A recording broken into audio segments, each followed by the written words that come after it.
Retrouvez DJ Nabil sur France Maghreb 2 tous les mercredis de 22h à minuit avec son émission Tapis Rouge. Actu, interview, invité et bien plus encore. Tapis Rouge, l'émission hebdomadaire à ne pas rater sur France Maghreb 2.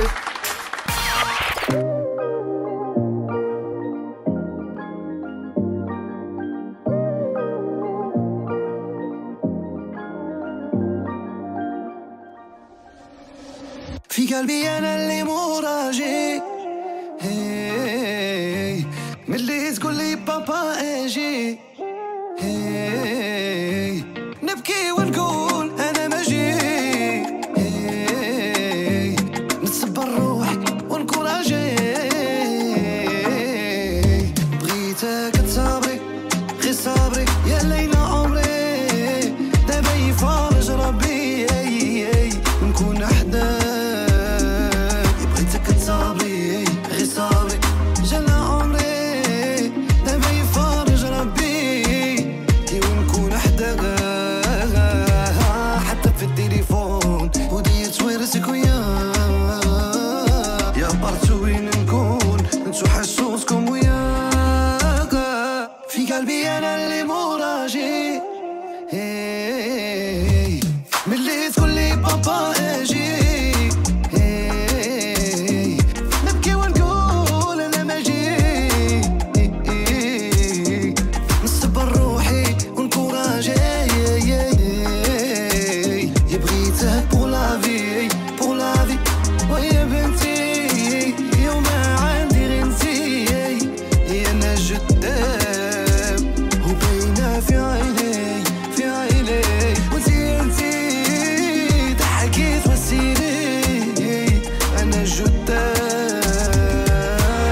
في بالي بلاصتك في قلبي وياي عندي الرزق اللي جالي مع سيدي ربي وياي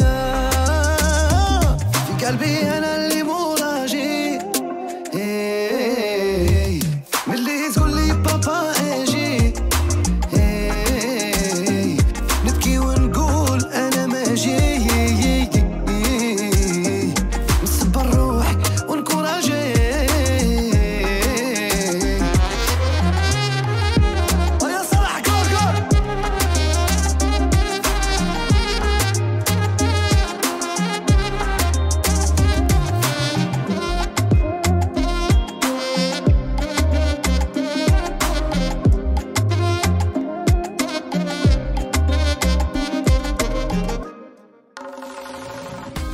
Écoutez France Maghreb 2 en DAB sur Bordeaux, Marseille, Paris, Nice, Nantes, Mulhouse, Strasbourg, Clermont-Ferrand, Reims, Dijon, Toulouse, Amiens, Rouen, Poitiers, Avignon, Orléans, Le Havre, Metz, Lille, Dunkerque ou Lyon.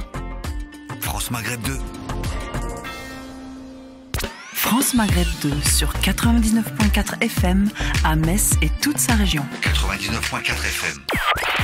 DJ Nabil déroule le tapis rouge pour ses invités tous les mercredis de 22h à minuit sur France Maghreb 2. Tapis rouge. Allez, et ben voilà, bonsoir, salam alaikum, bienvenue mesdames, mesdemoiselles, messieurs. Bah oui, on est bien dans l'émission Tapis Rouge comme chaque mercredi à partir de 22h, heure française. Et ben on a l'occasion de recevoir des artistes encore une fois de renom. On va en prendre davantage sur eux. Et bien évidemment, la semaine dernière, on a pu accueillir notre cher artiste Douzi, à qui bien sûr je passe le salam, à lui, à Kader et bien sûr à toute sa famille, à la maman du côté de Schleuf, bien évidemment, qu'on n'oublie pas. Et puis Ness Schleuf pour Kader, je vous oublie pas également. Et puis 2 semaines, on a eu Faisal Mignon. Puis ce soir, exceptionnellement, encore une fois, on a du lourd. Et c'est un phénomène. Il s'appelle Tiou. On le connaît son nom de Tiou. J'espère que je prononce bien. Mais son vrai prénom, c'est Ilyes. Salam alaikum, Ilyes. Salam alaikum, ça va frérot, tu vas bien? Ça va très très bien. Quel plaisir de te retrouver ce soir dans cette émission. Ça fait vraiment plaisir. Donc, juste une question. Tiou, on se prononce bien Tiou. C'est Tiou, c'est ça, c'est exactement ça. D'accord, Tiou, José. T'as bien ce mot, Rosé. Merci d'avoir accepté mon invitation, mon cher Tutu, alias Ilyes, c'est ton prénom, bien évidemment. Qui ne connaît pas, bien sûr, Ilyes, avec ce surnom, avec de nombreux tubes et de nombreux vues sur les réseaux sociaux, sur YouTube, etc., etc. Alors, pour commencer, tout d'abord, tu es d'origine... Alors, je sais que tu es d'origine... Pour moi, je te considère marocaine, mais on dit souvent que tu es d'origine belge. Est-ce exact? Comment tu le perçois, toi? Est-ce que tu es plutôt belge ou les deux? On n'est pas d'origine, je suis pas d'origine belge. D'accord. Je suis belge parce que je suis né en Belgique. D'accord. Donc j'ai la double nationalité. D'accord. Mais je suis pas du tout d'origine belge. Non, je suis marocain de père et de mère. Voilà, je suis aussi belge en même temps. D'accord, de Bruxelles? De Bruxelles, exactement. Alors, mon cher Ilyes, maintenant on le sait très bien, donc né en Belgique, des parents d'origine marocaine. De quelle ville du Maroc, justement? Tanger. Tanger. Ah, Tanger. Exactement. On me dit que c'est la plus belle ville du Maroc. Ah. Non, là, je suis sincère. Hein. Tous les artistes que tu reçois, tu leur dis t'es d'où? Ah, c'est la non. Tu peux, si Bilal Adim, tu peux demander, je t'enverrai le podcast avec Douzi la semaine dernière. Je lui disais, on m'a dit que le Tanger, elle a été rénovée, elle est vraiment très très belle. Moi, c'est ce qu'on m'a dit. Hein. C'est une magnifique ville. Les gens de la ville commencent à faire de plus en plus attention. Ils sont, ça tue vraiment. Je suis vraiment très très très fier de ce qui est occupé à devenir le Maroc en ce moment. Machallah. Eh ben écoute, on aura l'occasion d'aller visiter. Je l'avais même dit à notre cher Douzi à ce moment-là. J'irai visiter cette ville de Tanger, que tout le monde m'en parle. Sache que j'ai grandi qu'avec des personnes, des amis à moi qui sont d'origine marocaine. Et ils m'ont parlé beaucoup de villes, mais surtout Tanger. Donc je voudrais bien voir cette ville parce que j'ai connu Tanger à l'époque où les frontières étaient ouvertes et on passait par le bateau. Tanger, Tétouan, Fès, etc., etc. Donc je ne sais plus comment aller exactement, mais bon, je verrai d'ici là. Alors, tout d'abord, on va parler bien sûr de toi. On va parler de ce nom. Donc, Tutu, d'où vient ce nom et comment t'es venu dans la musique, mon cher Ilyes? Écoute, j'ai fait de la musique pendant très longtemps. Tutu, c'est simple, c'est un surnom qu'on m'a donné étant petit parce que justement, j'ai commencé par la musique traditionnelle. Donc, j'ai commencé par Daqa Marakhchia et le Sha'bi. Donc j'ai fait énormément de mariages, c'est d'ailleurs là où j'ai réellement fait mes dents. C'est à ce moment-là qu'on m'a surnommé Tiu. Pourquoi? Parce que tout simplement j'étais né en Belgique et du fait que je m'intéressais à fond à la musique arabe, à l'ambiance, que je faisais de l'humour, que je chipotais un peu à tout, on m'appelait Tiu parce qu'en termes guinéoui ça veut dire petit afret, ça veut dire petit chétan, quoi. D'accord, ok. Et justement, par rapport à ce groupe dont je suppose peut-être que tu as toujours contacté avec eux, c'est un groupe que toi, tu as construit, entre guillemets, ou c'est venu comme ça entre potes pour faire Daqa? Non, c'est un truc que vraiment j'ai construit quand j'avais 12 ans, je pense, 12 ou 13 ans. Et voilà, j'ai vraiment grandi dans ça. Ça m'a permis de... Ça a été vraiment très, très positif sur moi parce que, bon, ça m'a, par exemple, je te donne un exemple, ça m'a permis de jamais faire de job étudiant parce que j'avais toujours mon petit week-end qui me remettait à flot toute la semaine. Et quand tu étais à l'école, ça fait vraiment plaisir. Donc la musique m'a sauvé la vie, elle m'a sauvé énormément la vie. Et voilà, c'est à ce moment-là que j'ai commencé. Et j'ai commencé directement avec mon groupe. Et puis j'ai fait mes dents. D'accord. Et concernant le groupe, c'est le groupe de ton quartier, de côté de la Belgique? C'est des gens de mon quartier, des gens qui étaient de la même ville que moi, des gens qui venaient du Maroc, qui étaient déjà beaucoup plus expérimentés que moi. Et voilà, c'est comme ça que j'ai appris. Donc, voilà, j'ai pu apprendre et j'ai pu lire aussi que grâce à ça, comme tu disais, tu as pu t'exporter, bien sûr. Tu es parti aux Pays-Bas, il paraît, tu es parti en Allemagne pour des mariages, en France. Ouais, on en a fait plein. On a fait Pays-Bas, on a fait le Danemark, on a fait l'Espagne, un mariage. On en avait fait plein. Et c'est d'ailleurs par le biais du Sha'bi avec DJ Hamida, qu'on connaît tous, qu'on a fait nos premiers hits Sha'bi.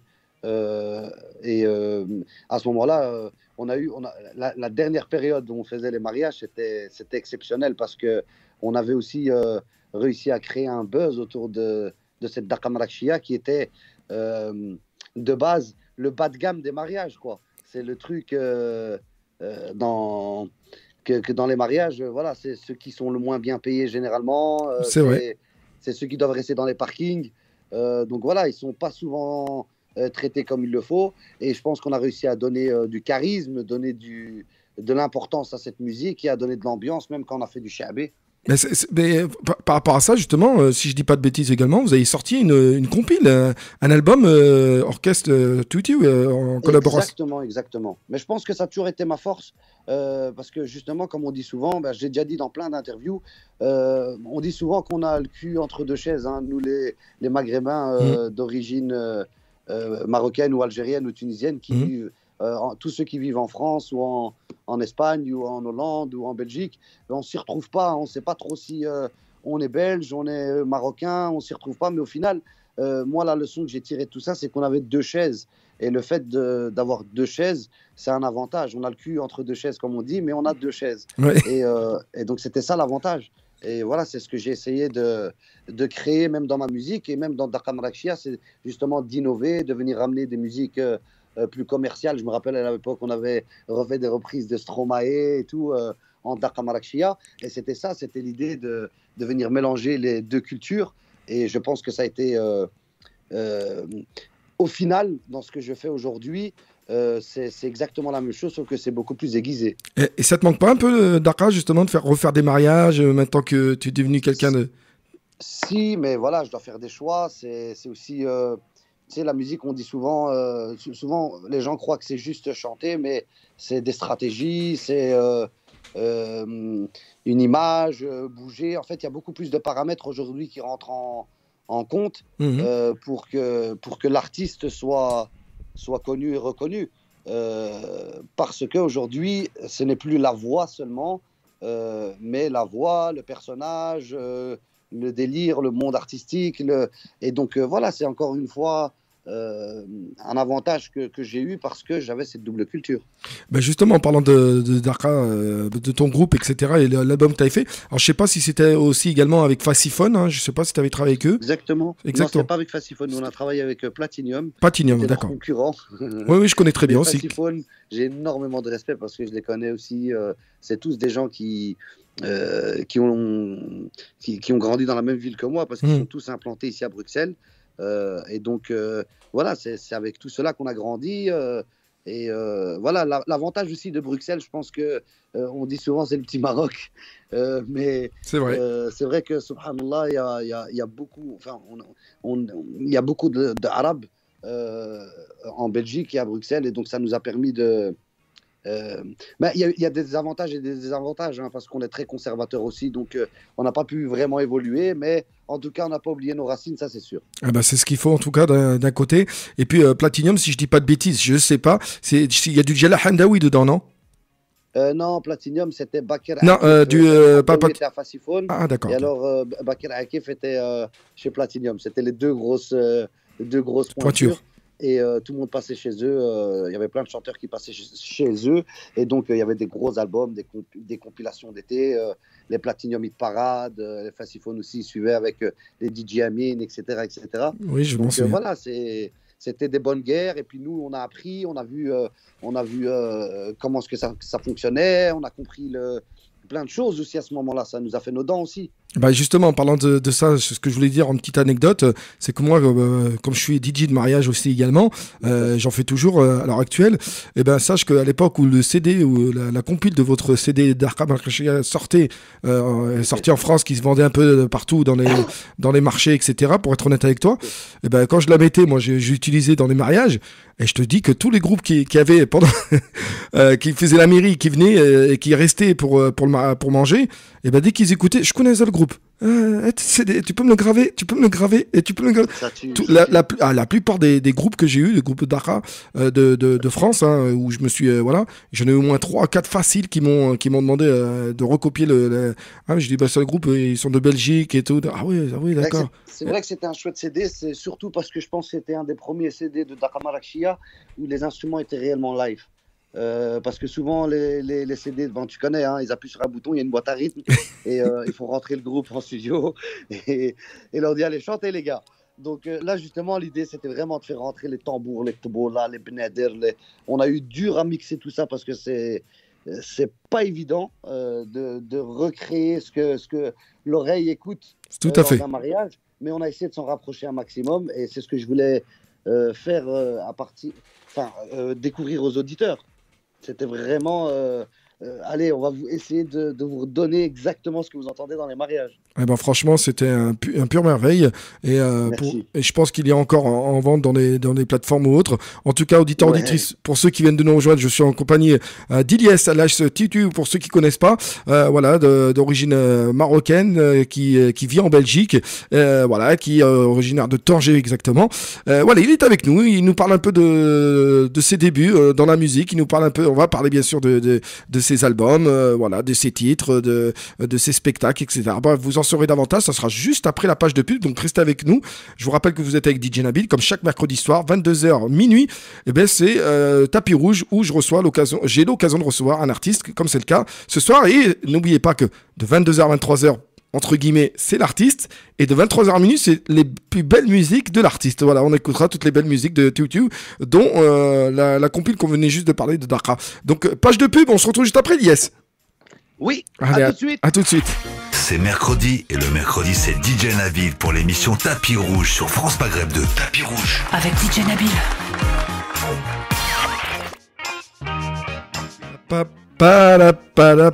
Et ben franchement je le kiffe ce générique, je sais pas pourquoi. Allez, ça n'a pas duré longtemps cette page de pub. Et ben là on est de retour avec mon cher Ilyes qui est là parmi nous.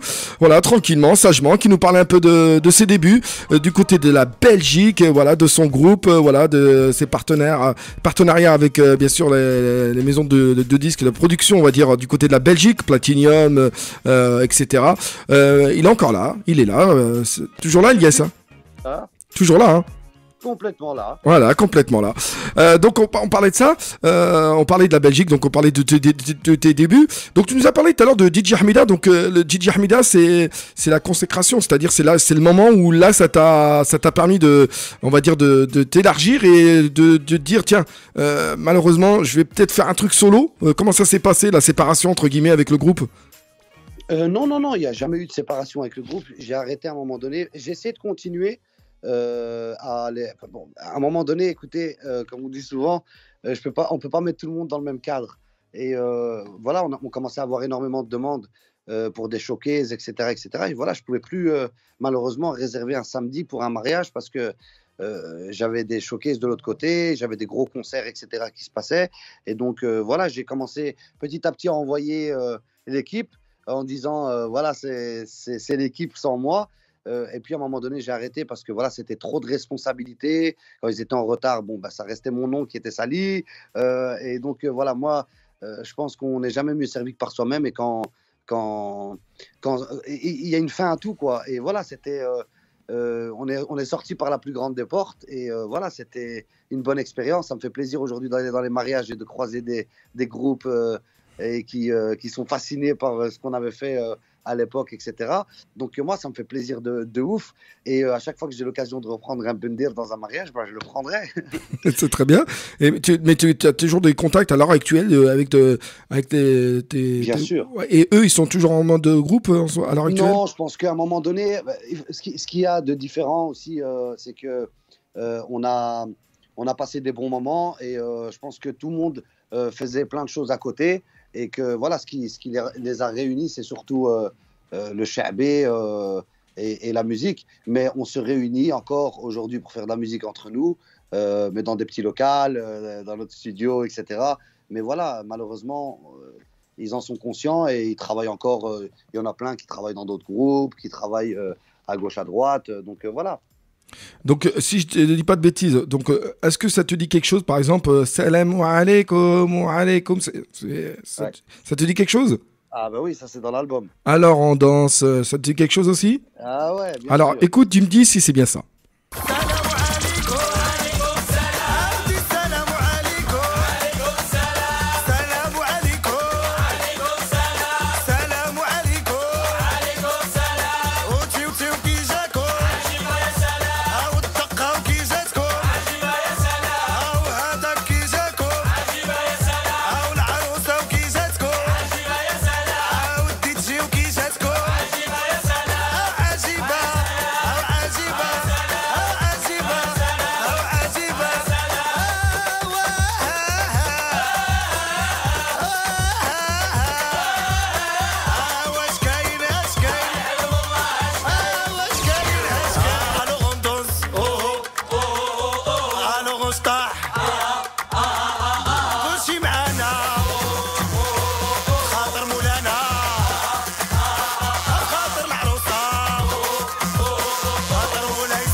Ah, quelle ambiance, c'est bien ça? C'est ça, c'est ça. Ça doit te rappeler des souvenirs, hein? Ah, des fameux souvenirs. Ah. Voilà, et je vais te dire un truc, c'est les meilleurs souvenirs, je pense. Ouais, oui, je pense aussi, parce que quand tu as ça, en plus, tu sais très bien que moi je le vis aussi. Dans des mariages, c'est festif, c'est joyeux, voilà, il n'y a pas de chipota, voilà, c'est tout le monde est souriant. On était neutres, on s'amusait. C'était ça. C'était du kiff et rien que du kiff. Et voilà. Je pense que c'était un gros avantage aussi, c'est que franchement, on venait vraiment juste pour foutre le bordel. L'argent passait après. C'est vrai. On divisait tout. Il y avait pas de. Je me rappelle que celui qui venait ou qui venait pas, ben c'est pas grave, il était quand même payé et tout. Donc on était vraiment dans un truc où on se supportait tous ensemble et on essayait tous de se respecter un maximum, quoi. Avoue que t'as une faiblesse aussi, bon, comme tous les DJ, comme tous le groupe, etc. Pour le repas aussi. Le repas était important. Écoute, à la fin, j'en avais marre de l'hamoub barqouk ma كتب في عليك. Je savais. Mais non, franchement, nous on mangeait pas dans les mariages. Ah bon, d'accord. On mangeait plus dans les mariages. Les dernières années, Allah, ça passait plus, quoi. Ça passait plus.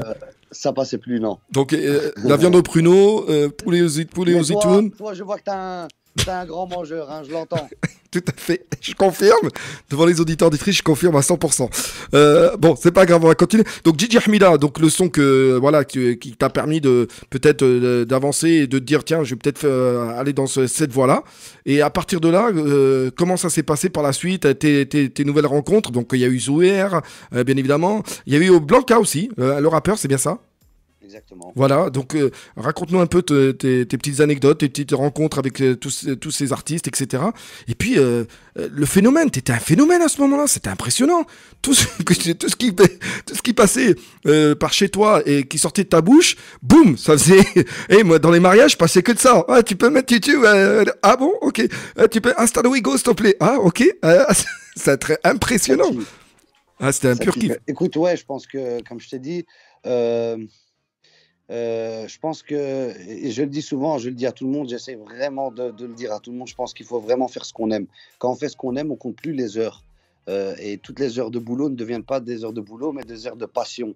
Et on a commencé à bosser, puis on s'est rendu compte qu'on commençait à tenir surtout des bons formats, des formats où on savait comment les faire bouger, comment les ambiancer, trouver les bons choix, et les bons featuring, les bons... Et donc voilà, c'est ce qui a été bien aussi, c'est de quoi je suis vraiment fier, c'est que à part avec l'Algérino, etc., la plupart du temps, je prenais des featuring de gens pas spécialement connus à ce moment-là. Et on a réussi à faire de terribles et de grandes choses parce qu'on était tous pas connus et qu'on se retrouvait à essayer de faire de la bonne musique, quoi. Et voilà, c'est ce qu'on a fait, on a essayé de kiffer un maximum. Après, si je dois te raconter la petite histoire, écoute, oui. Je pense que j'ai toujours kiffé secrètement la musique, le rail. Pas secrètement, parce que j'en ai fait dans mes spectacles d'humour, j'ai fait plein de vidéos, etc., où on imitait des chanteurs, etc., etc. L'avantage, c'est que, comme je te dis, j'ai eu la chance de ne pas passer par la ligne directe, pas par le chant, mais passer par l'humour, passer par le stand-up, etc.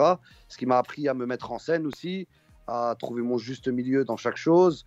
Voilà, je me suis réuni avec des amis, des rappeurs, des producteurs, des chanteurs, des humoristes, et on était tous dans un local et on essayait de pondre des tueries à chaque fois, et c'est vrai que ça sortait à l'appel. Aujourd'hui, je suis plus dans un autre mood où je me suis concentré réellement sur moi, parce que je pense que j'ai beaucoup donné, et que la vie m'a beaucoup appris. Aujourd'hui, je suis papa, donc j'ai pas les mêmes centres d'intérêt. Mais voilà, je continue à kiffer et à être moi-même. Donc j'espère juste que ça va plaire aux gens, mais je vais continuer à être moi-même. Et comme je l'étais avant, comme je le suis aujourd'hui. Avant, c'est juste que j'étais vraiment intuitif, donc je courais dans tous les sens. Aujourd'hui, on est plus dans du josé, on est plus dans du posé, du tranquille, et voilà. Mais voilà, on continue à kiffer. Et comme je t'ai dit, je peux pas faire je peux pas te dire, voilà, il y a vraiment un format ou quoi, ou ouais, il y a des petits formats, mais sinon, on essaye vraiment de prendre du plaisir d'abord et kiffer, quoi. Bah, c'est bien ça, c'est bien ce qu'on a vu. Puis c'est vrai que les clips, on a pu voir les clips de tes débuts, etc. Les clips, on joue beaucoup, hein, parce que voilà, Exactement. voilà, les délires. Donc je sais pas qui c'est qui mène la danse à tout ça. Est-ce que tu y es pour quelque C'est moi. chose? Ah, c'est toi. Moi. Voilà, c'est Ouais, bien. ouais, ouais, c'est moi. C'est ça que je t'ai dit. Je t'ai dit, c'était vraiment une de mes plus grosses forces. Je sais que l'humour, la mise en scène, les idées, c'était quelque chose que je kiffais faire, quoi. Et donc voilà, c'était le résultat. Tu sais, on dit souvent que les mots s'en vont et que les écrits restent. Ben aujourd'hui, on peut dire que les mots s'en vont, mais que les clips vidéo restent. Tout à fait. C'est un souvenir, ça reste. C'est comme une photo de souvenir, mais aujourd'hui, en 2020, ben, on garde aussi des clips vidéo. Et moi, je pense que j'ai vraiment fait ça comme un dessin. Je le sais parce que je m'énervais même quand c'était pas comme je l'ai imaginé. Donc, je voulais vraiment. T'es un peu perfectionniste. Mes visions. Ouais, je suis un putain de perfectionniste. Ah oui, d'accord. D'accord. Ah ouais, je fais les montages de mes clips moi-même. J'ai toujours fait tout moi-même. Il y a certaines choses, je peux pas donner la main. C'est trop bizarre. Et bien justement, on va parler tout à l'heure de ton dernier son que tu avais sorti, s'appelle Galbi, où il y a eu beaucoup de bons retours, hein, ici même sur France Maghreb 2, par des auditeurs, auditrices, par des fans qui demandent même. Et c'est vrai que quand on a entendu le son de ta chanson, plus les clips, c'est vrai que c'est tout autre. Hein, ça n'a rien à voir de ce qui c'était avant. Hein. Ouais. Comme le petit Chitan, comme tu dis si bien, il s'est assagi. Ouais, le petit Chétan, il devient papa. Je suis papa de 2 magnifiques enfants. Mashallah, mabrouk. Voilà, je pensais pas que la vie m'aurait cadré comme ça, mais aujourd'hui, je suis plus dans. Vous savez, on dit souvent que chaque dizaine d'années, il y a une transition. Et moi, j'arrive bientôt à 30 ans. J'ai pas encore 30 ans, mais j'arrive bientôt à 30 ans. Ah, t'es jeune, hein? Je commence à me poser des questions sur ma santé mentale, sur moi-même. J'essaye d'un peu plus me respecter, de respecter mon corps, de respecter ce que je mange, de respecter. Je suis beaucoup moins à cheval sur la folie et beaucoup plus sur la structure aujourd'hui qu'avant, c'est sûr. Mais je pense que la folie, elle est toujours là. Mais il faut que ça reste hello parce qu'on a des responsabilités aussi. Je comprends tout à fait. Alors une question que je pose tout le temps à tous les artistes qui sont passés par là, tous, j'ai posé la même question. Je la pose toujours parce que c'est une question pas piège. Question piège. Non, pas du tout. C'est une question de curiosité que que tous les auditeurs d'artistes peuvent se poser. Alors toi, qui es devenu une star, internationale entre guillemets, voilà, qui est montée. Qu'est-ce que ta famille en pensait? Voilà, comment ils t'ont perçu? Parce que toi, on a eu un exemple. Moi, oui, alhamdoulilah, je pense que ce qui m'a démarqué des autres chanteurs de rail, c'est justement cette partie-là. Dans le sens où j'ai pratiquement fait aucun clip où j'ai mis une femme dans un clip où j'ai chanté l'amour pour pas instrumentaliser la femme. Je dis pas que je voulais mettre la femme de côté, mais ce que je voulais, c'était juste ne pas instrumentaliser la femme.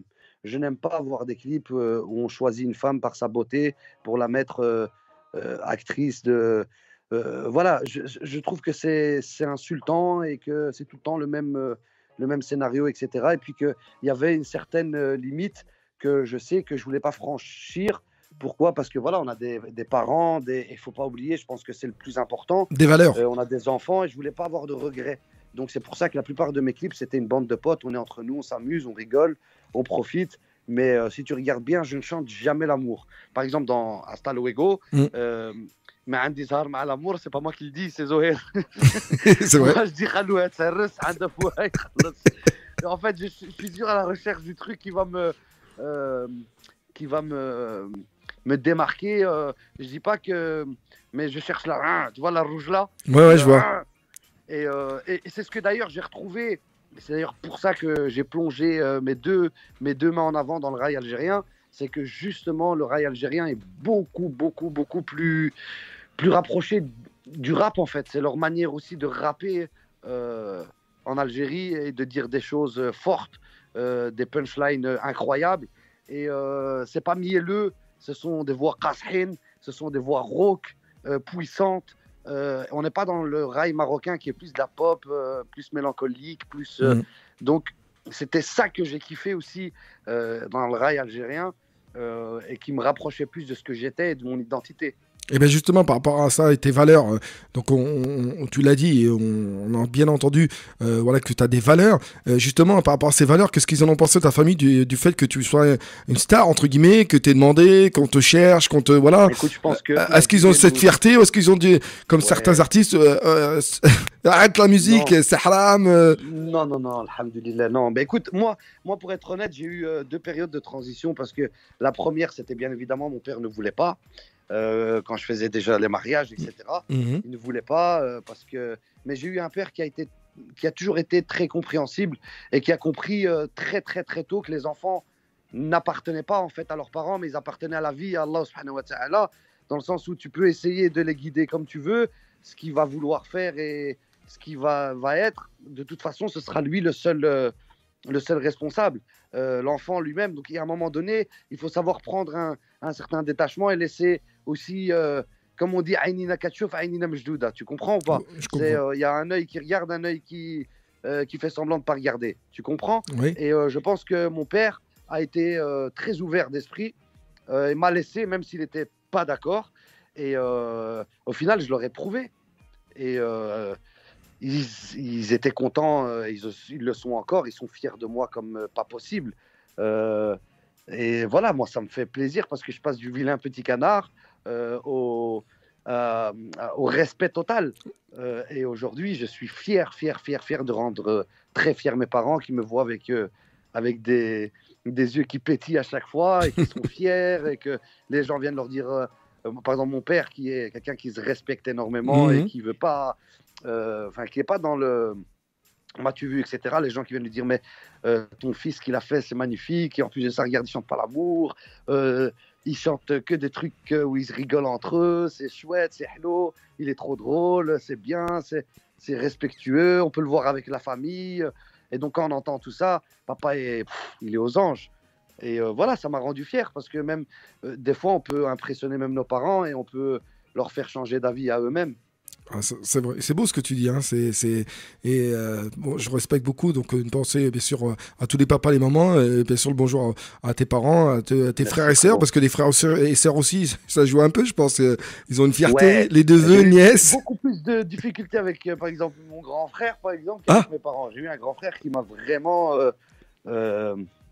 vraiment freiné en me disant va travailler, imbécile, tu pas nous taper la honte. Tu fais de la musique, tu fais n'importe quoi, mariole, là. Et du jour au lendemain, même lui, il est venu, il m'a dit quoi, je m'excuse vraiment, j'aurais jamais cru que tu aurais pu sortir du lot. Et c'est incroyable. C'est impressionnant. Et il en est fier de dingue. Et voilà, je pense pas que c'est négatif, hein. Je n'ai pas pris ça négativement. Je pense qu'ils avaient peur pour moi et que, comme tout grand frère, il veut faire attention à son petit frère, faire attention à ce qu'il va faire et voilà quoi. Ce qui est normal. Je l'ai pas pris négativement en tout cas. Ce qui est normal. Donc par rapport à tout ça, donc petit à petit, donc voilà, clips, sons, etc. qui fait des tubes partout. Donc beaucoup de concerts, beaucoup de festivals, de spectacles. T'as visité beaucoup de pays, mon cher Ilyes? Oui, j'en ai fait quelques-uns. Est-ce que t'as des anecdotes sur certains pays, sur certains spectacles ou festivals qui t'ont marqué? J'ai seulement commencé réellement à voyager. Après, les seuls voyages que j'ai fait, c'était pour le boulot, donc un showcase, etc., parce que j'avais pas vraiment le temps.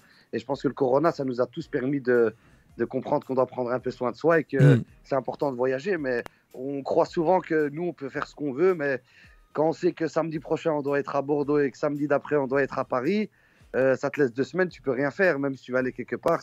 Et le samedi d'après, tu dois être à, je sais pas moi, à Bruxelles ou puis après au Maroc. Et puis donc c'est compliqué de voyager, puis c'est même compliqué d'essayer d'organiser un voyage ou de se dire voilà, dans un mois je pars, parce que dans un mois s'il y a un autre showcase qui tombe, tu sais pas dire non, c'est pas possible. C'est vrai. Et donc voilà, mais après j'ai appris énormément et j'en apprends encore aujourd'hui. Je pense que c'est important pour la santé mentale de prendre soin de soi et de voyager pour s'ouvrir, pour avoir d'autres inspirations, etc. Mais j'ai voyagé, j'ai fait plein de pays grâce au showcase. J'ai fait Dubaï, les classiques, quoi, Thaïlande, j'ai fait un showcase en Thaïlande. J'ai fait les pays de l'Est, quelques-uns, la Suède, le Danemark. Ah, quand même. Il y a beaucoup d'Arabes, là, quand même. Attention, ils sont quand même là. Ils sont là. j'ai fait l'Italie, l'Espagne, la France, l'Hollande, l'Allemagne, classique quoi. Maroc, Algérie, Tunisie, voilà. Et ben, par rapport à ton notoriété au niveau de ces spectacles, ces festivals et tout, est-ce qu'il y a, et justement, c'est ce que je te disais encore tout à l'heure, est-ce qu'il y a une anecdote ou quelque chose qui t'a marqué et que tu te dis waouh, quand même, ah ouais, quoi, à ce point-là, je sais pas, le fait de te recevoir dans un pays où on t'a mis bien, ou le fait d'avoir des personnes hystériques qui sont collées après toi ou qui dorment pas de la nuit pour te. J'ai eu certaines choses. Un jour, j'ai eu, il y a pas longtemps, la dernière en date, c'était à Akshor. Donc c'est une des cascades connues qu'il y a au Maroc, au nord du Maroc, près de entre Tanger et le Rif.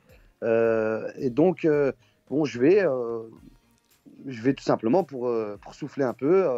Et pendant que je marche, il y a une famille qui arrive et la maman, elle me regarde étonnée et elle s'arrête d'un coup et elle commence à pleurer les larmes de son corps. Et elle sourit, mais elle pleure. Je lui dis, mais qu'est-ce qui se passe et tout. Et elle me dit, je regarde tes vidéos tout le temps, et ça me fait trop bizarre de te voir. On est de Londres, donc c'était des gens de Londres. Et elle m'a dit, quand je te vois, je sais que tu es né en Europe et tu me fais trop rappeler le bled de ton comportement, de ce que tu essayes de faire dans tes vidéos et tout. Et je kiffe énormément. Et elle m'a offert un cadeau. Donc moi, je monte, je continue à faire toute ma journée dans les cascades, etc. Ouais. Et c'est qu'en rentrant, parce qu'on marche plus ou moins 20 minutes dans la forêt, en rentrant, je la trouve devant la voiture avec sa famille. Elle m'attendait et elle m'avait acheté un petit cadeau, tu vois, un souvenir. Tu vois, franchement, ça m'avait vraiment, vraiment, vraiment touché. Ah, ça marque. Et c'est tout à fait normal. Voilà, c'est comme mon fils, j'ai grandi à travers tes vidéos, etc. Et voilà, ça c'est une fierté de montrer une bonne image et de se dire, voilà, il y a des gens qui t'aiment et qui, voilà. Ouais, c'était vraiment une maman, hein, plus de 50, 60 ans. Hein. Et ça m'a touché, ça m'a vraiment, vraiment touché. Ah bah, eh ben, ça fait plaisir. En tout cas, chers auditeurs, auditrices, nous sommes toujours en direct sur France Maghreb dans ce mercredi 17 mars, où vous êtes bien dans l'émission Tapis Rouge avec DJ Nabil. On reçoit notre cher ami Tuitu, alias Ilyes Tuitu. C'est bien, je prononce bien, j'espère. Parce que c'est bien, tu y es presque, tu vas y arriver un jour. Ah, dis-le, s'il te plaît, dis-le. Tiu, frérot. Tiu. Tu sais que mon collègue tout à l'heure, il s'appelle Christophe, je lui passe le bonjour, il s'est moqué de moi à ce sujet, hein. Il m'a dit vas-y repose, j'ai dit non, c'est Ilyes, non, on reçoit Ilyes ce soir, ah, on sait jamais.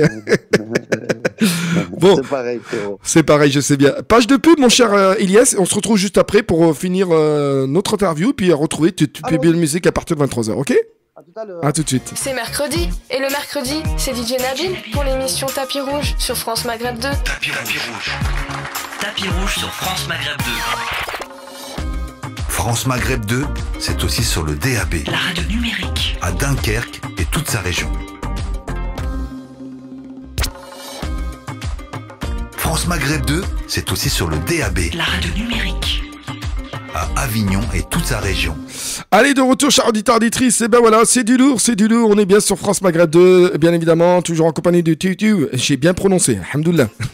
Même si j'ai pas prononcé correctement, c'est pas grave. Alors, on parlait de cette chanson, mon cher Ilyes, Galbi, voilà, qui est sortie il y a pas très longtemps, qui fait quand même un tabac je parle bien sûr par rapport à la radio. Dès qu'elle est sortie, bien sûr, on l'a tout de suite mis dans la programmation. On m'a même parlé de cette chanson. Je te cache pas, il y a 3-4 heures de ça, on m'a parlé de ça par téléphone, de cette chanson.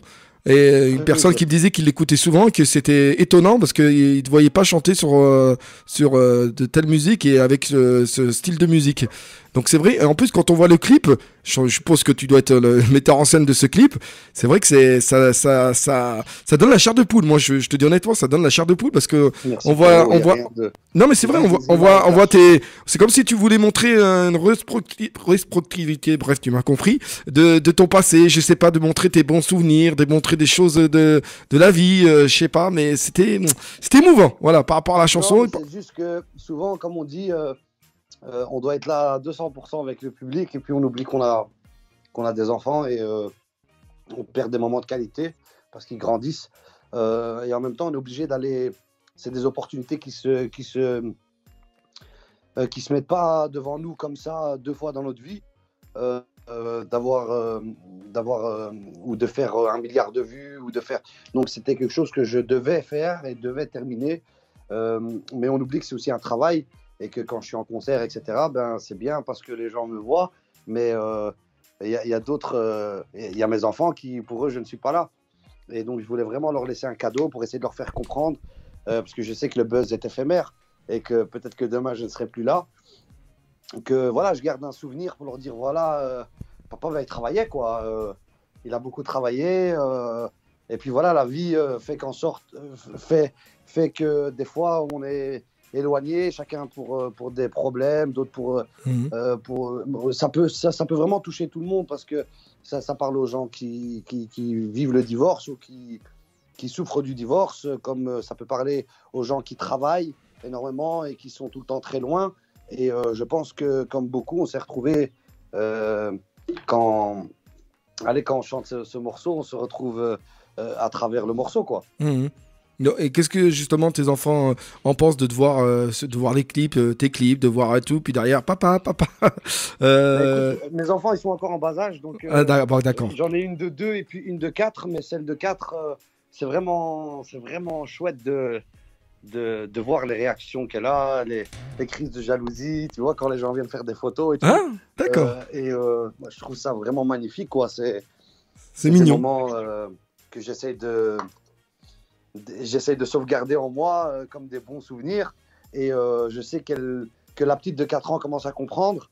Elle le voit parce qu'elle est chouchoutée par toute sa famille, toute la famille qui croise quand elle sait que c'est ma petite fille. Elle commence à la chouchouter, etc. Donc elle le sait. Et ça fait vraiment plaisir. Et en même temps, écoutez, comme on dit, on a l'angoisse d'avoir des enfants aussi parce que ça nous fait peur. On a peur pour leur avenir. Et donc, voilà, j'essaie de réagir de la meilleure des manières et puis de faire le meilleur pour eux. Et de les laisser vivre de leur choix. Ouais, je comprends tout à fait. Donc, je les protège parce que je me dis, ils n'ont pas choisi d'être les enfants d'eux. Donc, je veux leur laisser cette responsabilité à eux quand elles vont grandir, de choisir si elles veulent vivre avec ça ou pas. Donc, j'essaie vraiment de les éloigner un maximum de mon monde et puis des réseaux sociaux, etc., etc. Donc, je ne les montre pas trop. Et je ne les montre pas du tout, d'ailleurs. Mais voilà. Et en tout cas, on les embrasse. Juste pour leur laisser le choix à eux, parce que je pense que c'est quelque chose de personnel qu'ils doivent, eux, choisir quand elles auront l'âge de le choisir. Et peut-être qu'à plus tard, éventuellement, un petit duo papa-fille, qui sait? Ah, sûrement, les deux me cassent la tête. Elles veulent à chaque fois venir au studio et chanter. Ah. Même celle de 2 ans, elle chante par cœur toutes mes musiques. C'est trop mignon. Machallah. En tout cas, je les embrasse, je les ferai des gros bisous. Et puis, je leur souhaite une longue vie. Et puis, voilà, qu'elles prennent soin d'elles. Et puis, elles prennent soin de papa et maman.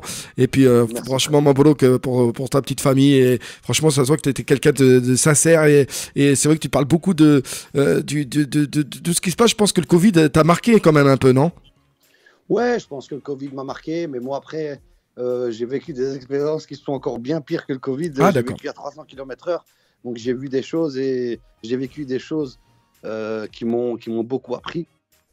Et voilà, comme je dis, le Covid, on ne peut pas s'en plaindre parce qu'on a eu des magnifiques années et il y a des gens qui sont vraiment dans le besoin maintenant, qui ont des réels problèmes, des magasins, des loyers à payer. Et je pense qu'il faut être de tout cœur avec eux. Mais moi, je peux pas pleurer. Alors, on m'acharner sur mon sort avec les histoires de concerts qu'il n'y a pas ou quand je vois la situation de d'autres personnes. Je trouve que voilà, c'est respectueux. Je comprends tout à fait. Et je sais que c'est pas évident pour tout le monde, même pour ceux qui justement parlaient de mariage, pour ceux qui travaillent dans l'événementiel, dans les mariages, etc. Bon, après, c'est ta cape à passer. Puis, Inch'Allah, tu vas rentrer dans l'ordre d'ici là. Donc, on parlera aussi. Donc, on a parlé de Garbi. Donc, Garbi, c'est un titre que tu as écrit toi-même. C'est toi qui écris les paroles de tes chansons ou bien c'est quelqu'un. T'es un parolier? Non. Sur ce morceau, ça a été composé par Marabut, qui est un très très très très bon compositeur qui travaille énormément aussi avec Hatim, qui vient de sortir un morceau aussi avec Hatim Amour, donc j'ai travaillé avec lui, mais bien évidemment on sélectionne à chaque fois parce que bon, les paroliers sont des dictionnaires ou une bibliothèque et puis on doit sélectionner pour en faire notre livre, quoi. Mais J'ai travaillé modestement avec lui, mais il a fait énormément, bien évidemment, sur le morceau. Et voilà, c'est aussi ça que nous, maghrébins d'ici, on a besoin aussi, cet échange. Parce que moi, je suis plus fort, par exemple, dans la réal, mais par exemple, dans l'écriture, puisque mon arabe est assez limité, puisque je suis né en Belgique, on doit travailler avec des bons écrivains, etc. Il y en a plein. Et voilà. Oui, et justement, par rapport à tout ça, parlant de la musique encore une fois, tu as eu l'occasion de faire beaucoup de featuring, de duos. Alors, si je dis pas de bêtises, il y a eu l'Algérino, il y a eu Cravata, il y avait bien évidemment Blanca, il y avait aussi Mister You. Si je te... Ouais, c'est bien ce que j'ai. Non, je ne me trompe pas. Exactement. Et d'ailleurs, le prochain qui sort là, c'est avec Mister You aussi. C'est avec Mister You. Ouais. D'accord, bon, on aura l'occasion de découvrir, bien évidemment, en exclusivité aussi également sur France Maghreb 2. J'ai même est-ce que tu n'as pas fait aussi un duo avec Cheb Jalil? Oh oui. Cheb Jalil. Ouais. Donc c'est le seul artiste au niveau du rail? Non, il y a eu Amin 31. Amin 31, il y a eu Hicham Smati, il y a eu Nadir, Houssem bientôt, il y a Fethi Manar en cours. Beaucoup de rails algériens. Ah, alors pourquoi le rail algérien? Pourquoi direction l'Algérie? Comme je t'ai dit, c'est le côté rock que je kiffe, c'est le plus rapproché de ce que je fais. Par exemple, le morceau Frontail Coco, il y en a beaucoup qui ne faisaient pas vraiment la distinction parce que je suis dans ce style-là. Et puis, moi, c'était l'occasion de poser avec des gens dont je suis fan. Parce que j'ai consommé le rail algérien, le YY, etc., un peu comme tout le monde. Et j'étais le premier fan de Hicham Smati, comme le premier fan et faire des morceaux ou des morceaux que j'ai kiffés, refaire des morceaux que j'ai kiffés avec eux directement. Mais c'était un rêve, quoi. Bah, le rêve qui s'est concrétisé. On s'est amusé, voilà. Ben, c'est ce qu'il faut. Et je te souhaite bon courage et bonne chance. Et encore une fois, par rapport à tout ce que tu nous as dit au niveau de tes futurs featuring, etc. Mais est-ce qu'il y a, je le pose souvent cette question aussi, est-ce qu'il y a un featuring ou un artiste qui te tient à cœur et que tu aurais bien voulu éventuellement faire un duo? Oui, il y en a un. Et j'ai pas envie de te dire qui parce que c'est occupé à se faire. J'espère que ça va se faire. On est pour parler, on est à la fin, on a déjà le titre, on a tout fait et je peux juste vous dire que ça va être une très très grosse surprise. Et là, c'est vraiment quelque chose qui te tenait à cœur? C'est vraiment quelque chose qui me tenait à cœur avant de fermer la boucle même. Donc après ça, je pourrais même fermer la boucle. Parce que ça y est, j'aurais fait exactement tout ce que je voulais faire. Donc, quand je dis que j'aurais fermé la boucle, ça ne veut pas dire que je vais fermer la boucle. Hein. J'ai dit je pourrais fermer même la boucle, mais je ne vais pas la fermer. Hein. Donc voilà, vous avez bien écouté. Hein. Donc surtout avec tout ce qu'il nous a dit, avec tous les duos qui arrivent, ça m'étonnerait qu'il ferme la boucle tout de suite, hein, en principe. Hein. Non, voyons, je m'amuse encore. Tu as bien raison, mon cher Elias. Bon, là, on touche à la fin de l'émission, à la fin de ton interview, parce que juste après, bien évidemment, tes plus belles musiques, comme tous les noms que j'ai cités, par exemple, Cravata, Jalil, etc. On va les écouter juste après, pendant 1 heure. C'est du Special to alias Elias. Donc, si tu avais quelque chose à dire aux fans, aux auditeurs de France Maghreb 2, qu'est-ce que tu dirais? Je vous aime, merci pour tout le soutien que vous nous accordez, que vous nous donnez à moi et à mon équipe. Merci à vous, en tout cas, pour l'intérêt que vous m'avez porté aussi à toute l'équipe de France Maghreb. Et j'espère, Inch'Allah, qu'on se reverra après le Covid dans toutes les villes, Inch'Allah, de France. Et voilà, je vous fais de gros bisous de la part de Hamimo Théo. Voilà. Et juste une question entre parenthèses que j'ai oublié de la poser. C'est arrivé de faire des petits concerts, soirées du côté de l'Algérie, justement, de la Tunisie également, du Maghreb? Ouais.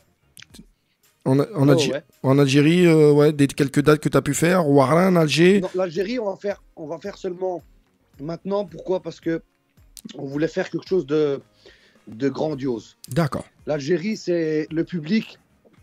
Alors, je vais t'expliquer la relation que j'ai avec l'Algérie pour que tu comprennes un peu.